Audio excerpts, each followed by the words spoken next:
قرآن میں ہے کہ ہم اللہ کے علاوہ کسی اور سے مدد نہیں مانگتے، پھر آپ کہتے ہیں یا رسول اللہ، آپ کہتے ہیں یا علی، آپ کہتے ہیں یا غوث اعظم، آپ کہتے ہیں یا خواجہ، آپ کے یہ کلمات ہیں۔ قرآن میں آپ کہتے ہیں ہم کسی سے مدد نہیں لیتے، اور قرآن کے باہر آپ بہت سے لوگوں سے مدد لے لیتے ہیں۔ یا تو آیت صحیح ہے یا تو آپ کا طریقہ صحیح ہے۔ یہ کہنے والے آپ کو ہر جگہ نظر آ رہے ہیں۔ یہ کہہ کر بہت سے لوگوں کو انبیاء کی بارگاہوں سے دور کر دیا گیا، اولیاء کرام کی بارگاہوں سے دور کر دیا گیا، صحابہ کی عظمتیں ان کے دلوں سے نکالی گئی۔ یہ کہہ کر قرآن میں ہم اللہ کے علاوہ کسی اور سے مدد نہیں مانگتے، پھر آپ کیوں مانگتے ہیں؟ میرے دوستو، ایک بات ہمیشہ ذہن نشین رکھ لینی چاہیے کہ واقعی حقیقی مدد اللہ کے علاوہ کوئی نہیں کرتا۔ اہل سنت و جماعت کا جو مدد لینے کا طریقہ ہے، یہ سمجھ کر ہم مدد نہیں لیتے کہ اللہ نہ چاہے تو یہ کچھ کر سکتے ہیں۔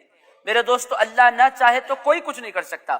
جو بھی جہاں بھی جو بھی ولی کوئی بھی طاقت کا اظہار کرتا ہے، وہ اللہ کے اگینسٹ جا کر نہیں کیا کرتا، اللہ کی مرضی کے تحت کیا کرتا ہے۔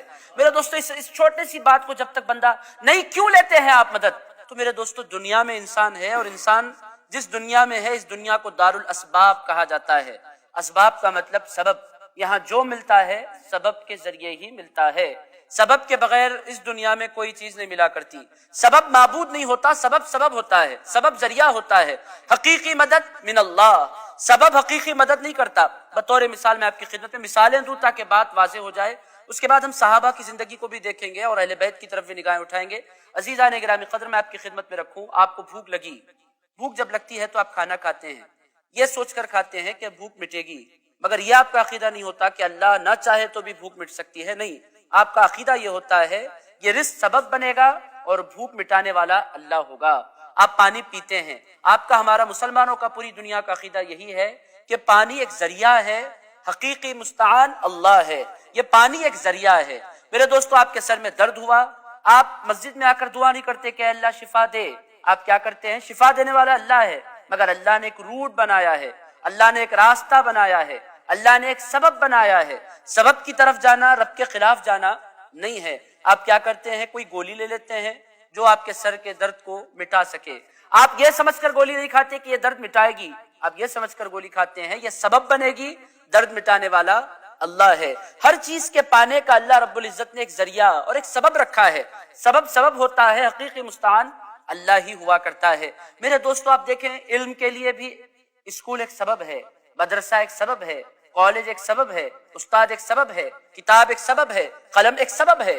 میرے دوستو، اگر کوئی بولے نا میں کتاب کی مدد نہیں لوں گا، میں بورڈ کی مدد نہیں لوں گا، میں استاد کی مدد نہیں لوں گا، میں اللہ سے مدد مانگتا ہوں، میرے دوستو زندگی بھر اللہ رب العزت اس کی مدد نہیں فرمائے گا۔ اللہ فرمائے گا نادان، علم میں دوں گا مگر ذریعہ تجھے اختیار کرنا پڑے گا۔ جب تک تو روٹ کے ذریعے نہیں آئے گا، میں تجھ پر فضل فرمانے والا نہیں ہوں۔ میرے دوستو، آپ باتیں سمجھ رہے ہیں، یہ ذریعے ہیں، ذریعے کو ذریعہ سمجھنا چاہیے، معبود نہیں سمجھنا چاہیے۔ اور پوری دنیا میں سارے مسلمان جو حضور پاک علیہ الصلوۃ والسلام کی بارگاہ میں حاضر ہوتے ہیں، حضور کی بارگاہ میں اپنی جھولیاں پھیلاتے ہیں، حضور کی بارگاہ میں استغاثہ کرتے ہیں، حضور کو حقیقی مددگار سمجھ کر نہیں کیا کرتے، خدا کی رحمتوں کا ذریعہ سمجھ کر کیا کرتے ہیں۔ ہمارا ماننا یہ ہے کہ جب استاد علم کا ذریعہ بن سکتا ہے، جب غذا بھوک مٹانے کا ذریعہ بن سکتی ہے، جب پانی پیاس مٹانے کا ذریعہ بن سکتا ہے، تو پھر یہ کیسے نہیں ہو سکتا کہ خدا کی رحمتوں کا ذریعہ اس کے مصطفیٰ بن جائیں۔ میرے دوستو، بس بات اتنی ہی ہے، یہ فسانہ اتنا ہی ہے، اس کو لوگوں نے غلط انداز میں پیش کیا، یہ کہا کہ آپ لوگوں نے نعوذ باللہ رسول اللہ کو معبود بنایا۔ عزیزان گرامی قدر، کسی بھی زمانے میں کبھی بھی کسی بھی علاقے میں رسول اللہ کی عبادت نہیں کی گئی۔ میرے دوستو، مسلمانوں کا بنیادی عقیدہ ہے اشہد ان محمدن عبدہ ورسولہ، ہمارا ایمان ہے کہ اللہ کے حبیب صلی اللہ تعالی علیہ وآلہ وسلم اللہ کے بندے ہیں، اس کے رسول ہیں۔ اللہ کو چھوڑ کر کیوں جاتے ہیں؟ اللہ کو چھوڑ کر آپ پانی کی طرف کیوں جاتے ہیں؟ اللہ کو چھوڑ کر آپ پھر پولیس کی طرف کیوں جاتے ہیں؟ کوئی مقدمہ ہو جاتا ہے، پولیس کی مدد کیوں لیتے ہیں؟ پکاریے نا یا اللہ مدد، آپ کیوں نہیں پکارتے؟ پولیس کا دروازہ کیوں کھٹکھٹاتے ہیں؟ آپ کورٹ کی طرف کیوں جاتے ہیں؟ کورٹ اللہ ہے، پولیس اللہ ہے، کہتے ہیں نہیں ذریعہ ہے۔ میرے دوستو، جس طرح پولیس ذریعہ ہے، ان کو بھروسہ پولیس کی مدد پر ہے، اور سنیوں کو بھروسہ غوث اعظم دستگیر کی مدد پر ہے۔ میرے دوستو، یہ تو کسی نہ کسی کو تو ذریعہ بنانا ہی پڑتا ہے، نہیں اس کے علاوہ پھر بھی کسی سے مدد لینا شرک ہے۔ اگر آپ اس طرح بولیں گے تو پھر کوئی بھی دنیا میں مسلمان نہیں بچے گا۔ وجہ کیا ہے؟ آپ دیکھیں، حضرت عیسیٰ علیہ السلام پیغمبر ہیں کہ نہیں؟ ہم تمام کا ایمان ہے۔ حضرت عیسیٰ علیہ السلام غیر اللہ سے مدد طلب کرتے ہیں، قرآن میں ہے، کہتے ہیں من انصاری اللہ، کہتے ہیں لوگوں اللہ کی بارگاہ میں میرا مدد کرنے والا کون ہے؟ من انصاری، میرے مددگار کون ہیں؟ اور ان کی امت یہ نہیں کہتی آپ اللہ کو چھوڑ کر ہم سے کیوں مدد طلب کر رہے ہیں؟ وہ کہتے ہیں نحن انصار اللہ، وہ کہتے ہیں ہم ہیں اللہ کے مددگار۔ میرے دوستو غور کرنے کی بات ہے، اگر مدد لینا شرک ہے تو پھر حضرت عیسیٰ علیہ السلام کو نعوذ باللہ مشرک، نعوذ باللہ علیہ باللہ تعالیٰ کہنا پڑے گا، جو بہت بڑا جرم ہوگا۔ آپ آسانی سے بہت سی باتیں ہم کم علمی کی بنا پر کہہ دیتے ہیں مگر اس کے نتائج پر غور و خوض نہیں کیا کرتے۔ اگر آپ بولے مدد لینا شرک ہے، حضرت عیسیٰ علیہ السلام نے مدد لی، کیا بولیں گے آپ؟ مشرک بولیں گے نعوذ باللہ حضرت عیسیٰ علیہ السلام کو؟ حضرت موسیٰ علیہ السلام کے پاس ایک بندہ آیا، قرآن مجید کے 20ویں پارے میں سورہ قصص میں ہے، فَاسْتَغَاثَهُ الَّذِي مِنْ شِيعَتِهِ عَلَى الَّذِي مِنْ عَدُوِّهِ، ایک بندے نے حاضری دی حضرت موسیٰ کے پاس اور آ کر اس نے مدد طلب کی حضرت موسیٰ علیہ السلام سے۔ حضرت موسیٰ علیہ السلام نے یہ نہیں بولا میں کسی کی مدد نہیں کر سکتا، حضرت موسیٰ علیہ السلام نے اس کی مدد فرمائی، قرآن مجید میں ہے۔ اب حضرت موسیٰ علیہ السلام نے مدد کی، اس بندے نے موسیٰ علیہ السلام سے مدد مانگی۔ اگر یہ مشن گن لے کر بندہ بیٹھ جائے، جو مدد مانگے مشرک، تو پھر حضرت موسیٰ علیہ السلام بھی نعوذ باللہ مشرک کہلائے جائیں گے، جو انتہائی بڑے درجے کا ظلم ہوگا۔ اگر کوئی بندہ ایک لمحے کے لیے بھی موسیٰ علیہ السلام کو مشرک تصور کرے پھر وہ ایمان سے خارج ہو جاتا ہے۔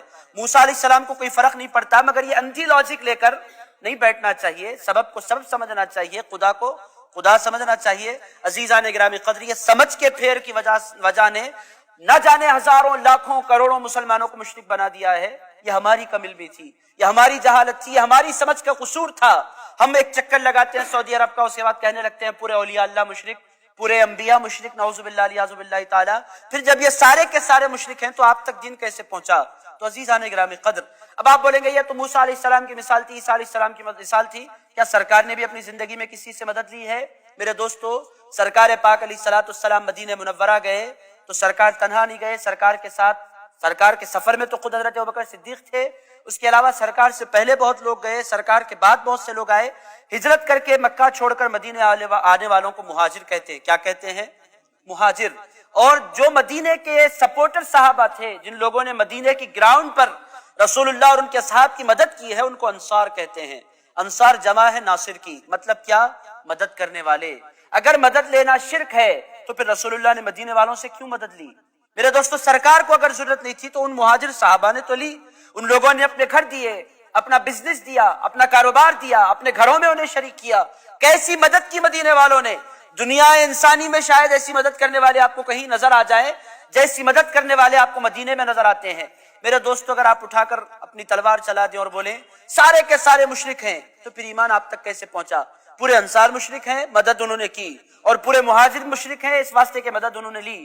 میرے دوستو، ایسا نہیں ہو سکتا۔ اس کے علاوہ اگر آپ صحابہ کرام کی زندگیوں کو دیکھیں، کوئی بھی مسئلہ ان کو پیش آتا وہ ڈاکٹر کے پاس بعد میں جاتے، رسول اللہ کے پاس پہلے آ جایا کرتے تھے۔ ان کا عقیدہ تھا کہ یہ وہ بارگاہ ہے کہ جہاں دنیا کے سارے ڈاکٹرز کام نہیں آتے، جہاں دنیا کے سارے ڈاکٹرز ہاتھ اٹھا لیا کرتے ہیں، وہاں مصطفیٰ کی ایک نگاہ کام بنا دیا کرتی ہے۔ میرے دوستو، یہ میرا عقیدہ نہیں ہے، یہ کل صحابہ کرام کا عقیدہ تھا۔ حضرت قتادہ، مشکات میں واقعہ کتاب المعجزات میں، حضرت قتادہ رضی اللہ تعالیٰ عنہ کی آنکھ پھٹ گئی، جنگ میں تیر آئی اور آ کر آنکھ میں پیوست ہو گئی، آنکھ کا ڈھیلا باہر نکل گیا، وہ ڈھیلا آنکھ لٹک رہی ہے۔ اسی کیفیت میں حضرت قتادہ رضی اللہ تعالیٰ عنہ دوڑتے ہوئے حضور کی بارگاہ میں آتے ہیں، سرکار پاک کی خدمت میں عرض کرتے ہیں سرکار میری آنکھ کا ڈھیلا باہر نکل گیا، حضور کرم فرمائیں۔ سرکار یہ نہیں بولتے میں کوئی مدد نہیں کر سکتا، ایاک نستعین، ہم اللہ ہی سے مدد مانگا کرتے ہیں، چلو تم بھی مدد مانگو اللہ سے، ہم بھی مدد مانگتے ہیں۔ سرکار کہتے ہیں نادان، جس طرح ڈاکٹر شفا کا ذریعہ ہے، مصطفیٰ اس سے بڑا شفا کا ذریعہ بنا کر اللہ نے بھیجا ہے۔ ڈاکٹر وہاں اپنے ہاتھوں سے شفا دیتا ہے، اور مصطفیٰ کی شفا کا عالم یہ ہے کہ ان کی مدینے میں جو خاک پڑی ہوتی ہے وہ بھی شفا کا باعث بن جایا کرتی ہے۔ عزیزان گرامی قدر، یہاں کے ذرے ذرے میں اللہ نے شفا رکھی ہے، چونکہ میں آرام کر رہا ہوں۔ تو عزیز دوستو، بس ذریعہ ہے، بس اس بات کو ہمیں سمجھ لینا چاہیے۔ جب تک آپ اس کانسیپٹ کو سمجھیں گے نہیں، ہزاروں لوگوں کو آپ مشرک بناتے پھریں گے، اور اسلام کا بجائے فائدہ کرنے کے آپ کی ذات سے نقصان ہوگا۔ یہی تو ہمارے نوجوان کر رہے ہیں، سمجھتے نہیں ہیں بات کو، اور اس آیت کو لے لیتے ہیں، ہنگامہ برپا کر دیتے ہیں کہ فلاں مشرک ہے، غوث اعظم سے مدد مانگنے والا مشرک ہے، غریب نواز سے مدد مانگنے والا مشرک ہے، مولا علی سے مدد مانگنے والا مشرک ہے۔ میرے دوستو، یہ فلسفہ کہاں سے لیا گیا؟ حضرت قتادہ کی مثال میں نے آپ کی خدمت میں رکھی ہے۔ اگر صحابہ کی زندگی کو اٹھا کر آپ دیکھیں، ہر مسئلے میں صحابہ کہیں اور نہیں جایا کرتے تھے، سیدھے رسول اللہ کی بارگاہ میں آ جایا کرتے تھے، چاہے وہ مسئلہ شفا کا ہو، چاہے وہ مسئلہ ان کی عائلی زندگی کا ہو، چاہے وہ مسئلہ ان کے پرسنل معاملات کو لے کر ہو۔ جب بھی کوئی بھی معاملہ ہوتا، رسول اللہ کے صحابہ سیدھے رسول اللہ کے پاس آیا کرتے تھے اور حضور پاک علیہ الصلوۃ والسلام سے مانگا کرتے تھے۔ اور حضور پاک علیہ الصلوۃ والسلام کا طریقہ کیا تھا؟ جو آتا تھا اس کی جھولیاں بھر دیا کرتے تھے۔ اللہ رب العزت نے صاف طور پر اللہ نے اپنے حبیب کو قرآن مجید کے سورۃ الضحیٰ میں ارشاد فرمایا، وَأَمَّا السَّائِلَ فَلَا تَنْهَرْ، میرے حبیب مانگنے والوں کی دو قسمیں، ایک ڈائریکٹ مانگنے والے، ایک تجھ کو وسیلہ بنا کر مانگنے والے۔ میرے محبوب کچھ عقل مند بھی ہیں جو تیری بارگاہ میں آ کر مجھے پکاریں گے، جو تجھے وسیلہ بنائیں گے، جو تیری بارگاہ میں اپنی جھولیاں پھیلائیں گے۔ میرے حبیب جب کوئی مانگنے والا آ جائے نا، قیامت تک تیرے طریقہ یہ ہونا چاہیے کسی مانگنے والے کو خالی نہ لوٹانا۔ میرے حبیب تجھے تیرے دربار کو میں نے بنایا ہی اس واسطے ہے کہ تو لوگوں کی جھولیاں بھرتا چلا جائے۔ میرے محبوب تیرا دربار میں نے سجایا ہی اس واسطے ہے کہ لوگ تیری بارگاہ میں آئیں، اپنی جھولیاں پھیلائیں۔ تو میرے دوستو، ایاک نستعین سے یہ بات مخالفت میں نہیں جاتی، یہ بات ہمیں سمجھنی ہے۔ کیوں جاتے ہیں؟ اس واسطے جاتے ہیں کہ صحابہ گئے۔ کیوں مدد لیتے ہیں؟ اس واسطے مدد لیتے ہیں کہ اہل بیت نے مدد لی ہے۔ کیوں انبیاء کرام کی بارگاہوں کی آپ حاضری دیتے ہیں؟ اس واسطے کہ ہمارا عقیدہ ہے کہ دنیا کے سارے ڈاکٹرز وہ نہیں کیا کرتے جو اللہ کے حبیب کر دیا کرتے ہیں۔ میرے دوستو، کیوں مدد لیتے ہیں؟ ہمارا عقیدہ ہے کہ دنیا کی پولیس بعد میں آتی ہے، غوث اعظم دستگیر کی مدد پہلے آیا کرتی ہے۔ میرے دوستو، یہ ہماری اپنی فکر ہے، جس پر جس کو بھروسہ ہے اس کو اپنا وسیلہ بنا لینا چاہیے۔ تو عزیزان گرامی قدر، اس آیت مبارکہ میں دو باتوں کا بندہ اقرار کرتا ہے۔ یہ بات ہمیشہ ذہن نشین رکھنی چاہیے کہ اللہ کی مرضی کے بغیر، بعض لوگ کہتے ہیں خواجہ بولیں تو اللہ کو دینا پڑتا ہے، غوث بولیں تو اللہ نعوذ باللہ مجبور ہے۔ اگر کوئی اس طرح کا عقیدہ رکھے تو اس کا اہل سنت سے کوئی تعلق نہیں ہے۔ میرے دوستو، اللہ کو کوئی کام کرنا نہیں پڑتا، اللہ کسی سے دبتا نہیں ہے۔ ایک بات آپ ہمیشہ ذہن نشین رکھیں، اللہ رب العزت کسی کے انفلوئنس میں نہیں آیا کرتا، اللہ کسی سے ڈرتا نہیں ہے۔ اللہ اللہ ہے، سارے پیغمبر اس سے ڈرا کرتے ہیں۔ پھر اللہ کیوں کرتا ہے؟ ڈر کر نہیں کیا کرتا، محبتوں کی وجہ سے کیا کرتا ہے۔